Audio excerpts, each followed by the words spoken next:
तो आज नमो नमो काशी बड़ी खबर से शुरुआत कर रहे हैं। प्रधानमंत्री मोदी का वाराणसी दौरा आज है। काशी को प्रधानमंत्री मोदी बड़ी सौगात देने वाले हैं। 1600 करोड़ रुपए की योजनाओं की सौगात देंगे और केवल काशी के लिए ही नहीं, पूरे पूर्वांचल के काम आने वाली सौगात है। काशी को एक अंतर्राष्ट्रीय क्रिकेट स्टेडियम की सौगात देने जा रहे हैं प्रधानमंत्री। इंटरनेशनल क्रिकेट स्टेडियम की आधारशिला रखेंगे। अटल आवासीय स्कूलों का उद्घाटन करेंगे प्रधानमंत्री नरेंद्र मोदी। बड़ी योजनाएं, बड़ा क्लेवर और बड़ी वहां पर पहुंच प्रधानमंत्री के संसदीय क्षेत्र के जरिए पूर्वांचल तक की पहुंच बनाने की कोशिश की जाएगी। महिलाओं से भी संवाद करेंगे प्रधानमंत्री नरेंद्र मोदी आज। और उधर वाराणसी दौरे पर प्रधानमंत्री नरेंद्र मोदी आज है। वाराणसी में रोड शो भी करेंगे प्रधानमंत्री मोदी। पुलिस लाइन से शुरू होगा रोड शो। पुष्प वर्षा से प्रधानमंत्री मोदी का स्वागत किया जाएगा। जनसभा को भी प्रधानमंत्री संबोधित करेंगे। तो एक आज का एक विस्तृत कार्यक्रम, प्रधानमंत्री का एक अंतर्राष्ट्रीय क्रिकेट स्टेडियम प्रधानमंत्री काशी को देने जा रहे हैं। और काशी ही नहीं, पूरे पूर्वांचल के युवा खिलाड़ियों के लिए उनके मन में एक उत्साह का संचार करेगा नया क्रिकेट स्टेडियम। इसके साथ ही अटल विद्यालयों का भी उद्घाटन करेंगे प्रधानमंत्री नरेंद्र मोदी। एक जनसभा को भी संबोधित करेंगे और एक रोड शो भी प्रधानमंत्री निकालने जा रहे हैं। और वाराणसी से आकाश यादव की रिपोर्ट देख लेते हैं।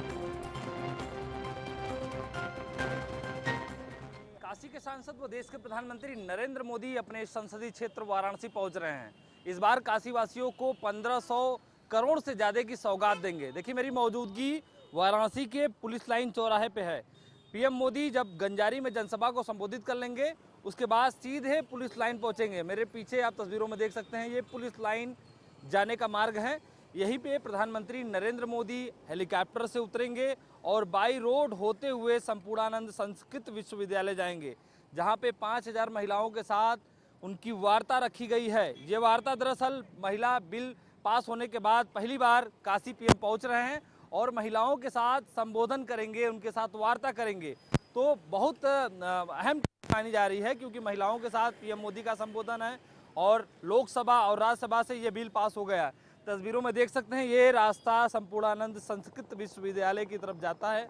यहीं से पीएम मोदी का वो जो फ्लीट है यहीं से गुजरेगा और यहीं से वो संपूर्णानंद संस्कृत विश्वविद्यालय में जाएंगे, जहां 5000 महिलाओं के साथ संवाद करेंगे। उसके बाद रुद्राज कन्वेंशन सेंटर जाएंगे, जहां पे सांसद सांस्कृतिक महोत्सव जो 1 माह से चल रहा है, उसके समापन में शामिल होंगे। और अभी सीधे से चलते हैं, सीधे रुख करते दिल्ली के विज्ञान भवन का। प्रधानमंत्री नरेंद्र मोदी संबोधन दे रहे हैं। चेयरमैन और सदस्य, विभिन्न देशों से आए हुए प्रतिनिधिगण, राज्यों से आए प्रतिनिधिगण, देवी और सज्जनों, दुनिया भर की लीगल फ्रेटर्निटी के दिग्गज लोगों को मिलना, उनके दर्शन करना, ये मेरे लिए एक सुखद अनुभव है।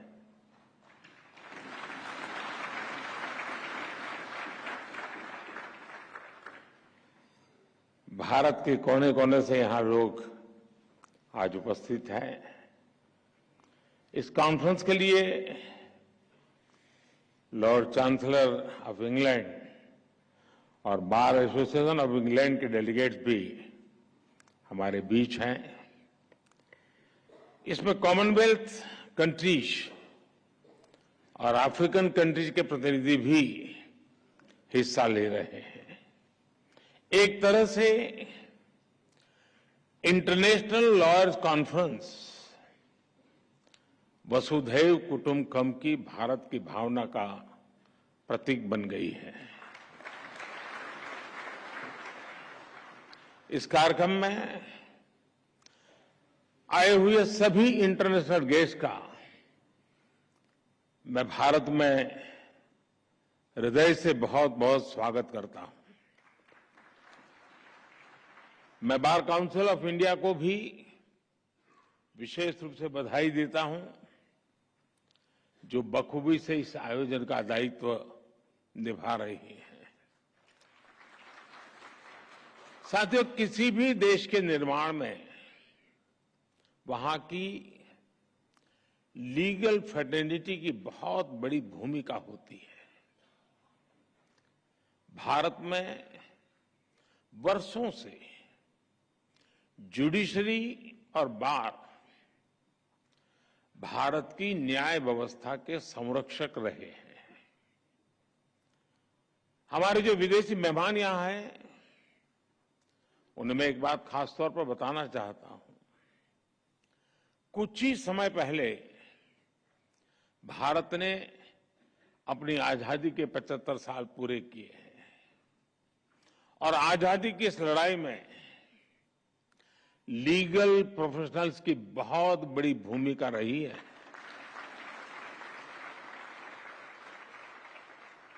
आजादी की लड़ाई में अनेकों वकीलों ने चलती हुई वकालत छोड़ करके राष्ट्रीय आंदोलन का रास्ता चुना था। हमारे पूज्य राष्ट्रपिता महात्मा गांधी, हमारे संविधान के मुख्य शिल्पी बाबा साहब आंबेडकर, देश के पहले राष्ट्रपति डॉक्टर राजेंद्र प्रसाद, देश के पहले प्रधानमंत्री पंडित जवाहरलाल नेहरू, देश के पहले गृह मंत्री सरदार वल्लभ भाई पटेल, आजादी के समय देश को दिशा देने वाले लोकमान्य तिलक हो, वीर सावरकर हो, ऐसे अनेक महान व्यक्तित्व भी वकील ही थे।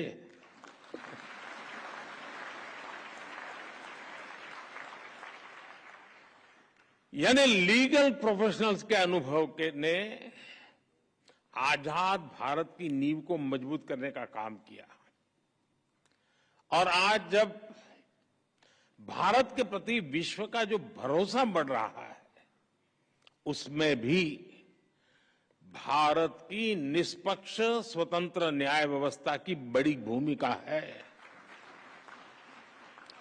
आज ये कॉन्फ्रेंस एक ऐसे समय हो रही है जब भारत कई ऐतिहासिक निर्णयों का साक्षी बना है। एक दिन पहले ही भारत की संसद ने लोकसभा और विधानसभाओं में महिलाओं को 33% आरक्षण देने का कानून पास किया।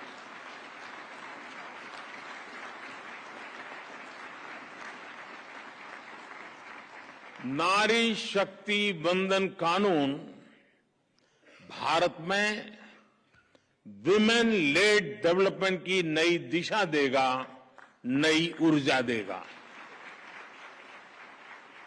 कुछ ही दिनों पहले ही G20 के ऐतिहासिक आयोजन में दुनिया ने हमारी डेमोक्रेसी, हमारी डेमोग्राफी और हमारी डिप्लोमेसी की झलक भी देखी। एक महीने पहले आज के ही दिन भारत चंद्रमा के साउथ पोल के समीप पहुंचने वाला दुनिया का पहला देश बन गया था। ऐसी अनेक उपलब्धियों के आत्मविश्वास से भरा भारत आज 2047 तक विकसित होने के लक्ष्य के लिए मेहनत कर रहा है और निश्चित तौर पर इस लक्ष्य की प्राप्ति के लिए भारत को एक मजबूत, निष्पक्ष, स्वतंत्र न्यायिक व्यवस्था का आधार चाहिए। मुझे विश्वास है इंटरनेशनल लॉयर्स कॉन्फ्रेंस इस दिशा में भारत के लिए बहुत ही उपयोगी साबित होगा। मैं आशा करता हूं कि इस कॉन्फ्रेंस के दौरान सभी देश एक दूसरे की बेस्ट प्रैक्टिसेस से काफी कुछ सीख सकेंगे। फ्रेंड्स, 21वीं सदी में आज हम एक ऐसी दुनिया में रह रहे हैं जो डीपली कनेक्टेड है। हर लीगल माइंड या इंस्टीट्यूशन अपने जुरिडिक्शन को लेकर बहुत सचेत है, लेकिन ऐसी कई ताकतें हैं जिनके खिलाफ हम लड़ रहे हैं, वो बॉर्डर्स या ज्यूरिडिक्शंस की परवाह नहीं करती। और जब खतरे ग्लोबल है तो उनसे निपटने का तरीका भी ग्लोबल होना चाहिए। साइबर टेररिज्म हो, मनी लॉन्ड्रिंग हो, आर्टिफिशियल इंटेलिजेंस हो और इसके दुरुपयोग की भरपूर संभावनाएं हो, ऐसे अनेक मुद्दों पर सहयोग के लिए ग्लोबल फ्रेमवर्क तैयार करना सिर्फ किसी शासन या सरकार से जुड़ा मामला नहीं है। इसके लिए अलग अलग देशों के लीगल फ्रेमवर्क को भी एक दूसरे से जुड़ना होगा। जैसे हम एयर ट्रैफिक कंट्रोल के लिए मिलकर काम करते हैं। कोई देश ये नहीं कहता तुम्हारा कानून तुम्हारे यहां, मेरा कानून मेरे यहां। जी नहीं, फिर किसी का जहाज उतरेगा ही नहीं। हर कोई common rules and regulations, protocols का पालन करता है। उसी तरह हमें अलग अलग डोमेन में ग्लोबल फ्रेमवर्क तैयार करना ही पड़ेगा। इंटरनेशनल लॉयर्स कॉन्फ्रेंस इस दिशा में अवश्य मंथन करना चाहिए, दुनिया को नई दिशा देनी चाहिए। साथियों, एक अहम विषय ऑल्टरनेट डिस्प्यूट रिजोल्यूशन एडीआर का है। तुषार जी ने इसका काफी वर्णन भी किया। कॉमर्शियल ट्रांजैक्शन की बढ़ती कॉम्प्लेक्सिटी के साथ दुनिया भर में एडीआर का चलन भी तेजी से बढ़ा है। मुझे बताया गया है इस कॉन्फ्रेंस में इस विषय पर भी विस्तार से बात होने वाली है। भारत में तो सदियों से पंचायत के जरिए विवादों के निपटारे की व्यवस्था रही है, हमारे संस्कार में रहा है। इस इनफॉर्मल व्यवस्था को एक व्यवस्थित रूप देने के लिए भी भारत सरकार ने मीडिएशन एक्ट बनाया है। भारत में लोक अदालत की व्यवस्था भी विवादों को हल करने की दिशा में बड़ा माध्यम है। और मुझे याद है, मैं जब गुजरात में था तो एवरेज एक मामला का न्याय होने तक सिर्फ 35 पैसे का खर्च होता था, 35 पैसे। यानी ये व्यवस्था हमारे देश में होती है। पिछले 6 साल में करीब 7 लाख केसेस को लोक अदालतों में सुलझाया गया है। साथियों, जस्टिस डिलीवरी का एक और बड़ा पहलू है जिसकी चर्चा बहुत कम हो पाती है, वो है भाषा और कानून की सरलता। अब हम भारत सरकार में भी सोच रहे हैं कि कानून 2 प्रकार से प्रस्तुत किए जाए। एक, जिस भाषा पे आप लोग के आदी हैं वो वाला ड्राफ्ट होगा, और दूसरा देश का सामान्य मानवी समझ सके ऐसी भाषा।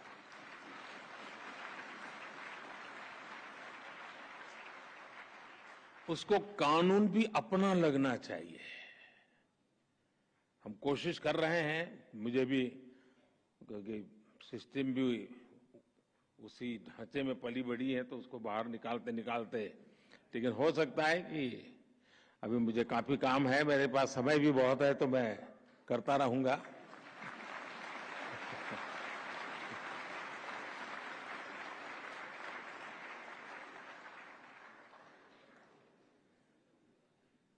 कानून किस भाषा में लिखे जा रहे हैं, अदालती कार्यवाही की भाषा में हो रही है, ये बात न्याय सुनिश्चित कराने में बहुत बड़ी भूमिका निभाती है।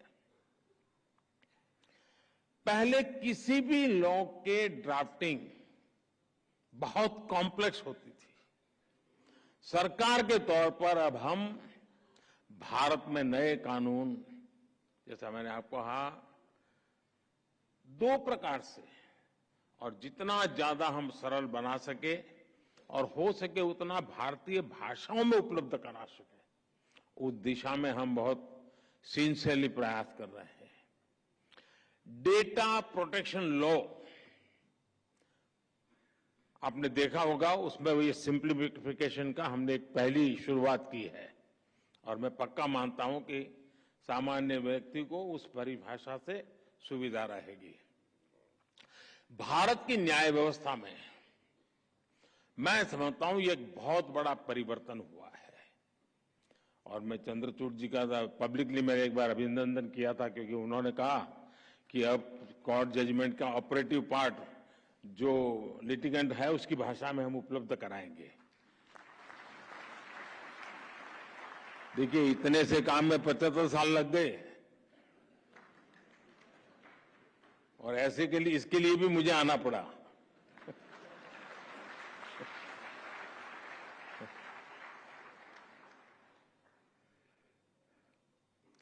मैं भारत के सुप्रीम कोर्ट को इसके लिए बधाई दूंगा कि उसने अपने फैसलों को कई स्थानीय भाषाओं में भी अनुवाद करने की व्यवस्था की है। इससे भी भारत के सामान्य व्यक्ति को बहुत मदद मिलेगी। कोई पेशेंट हो ना, अगर डॉक्टर भी पेशेंट की भाषा में उसे बात करे तो आधी बीमारी यूं ही ठीक हो जाती है। बस यहां ये मामला बाकी है।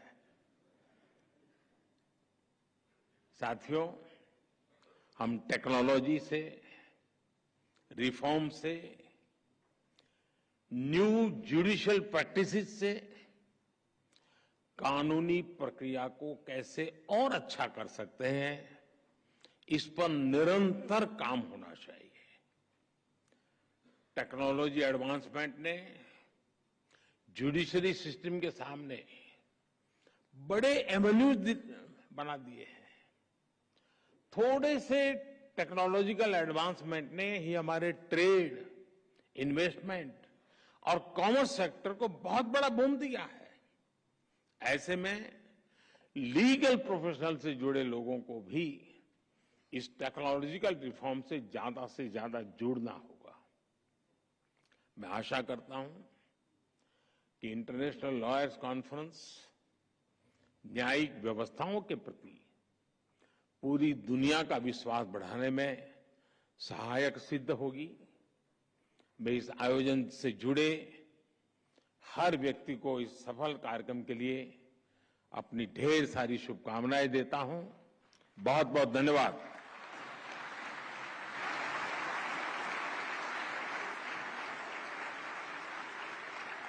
Thank you sir for your inspiring words. आपकी अति गरिमामय उपस्थिति तथा प्रेरणा से भरे हुए संबोधन के लिए। प्रधानमंत्री संबोधन दे रहे थे। एक छोटे से ब्रेक की तरफ अब आगे बढ़ रहे हैं, जल्द हाजिर होते हैं।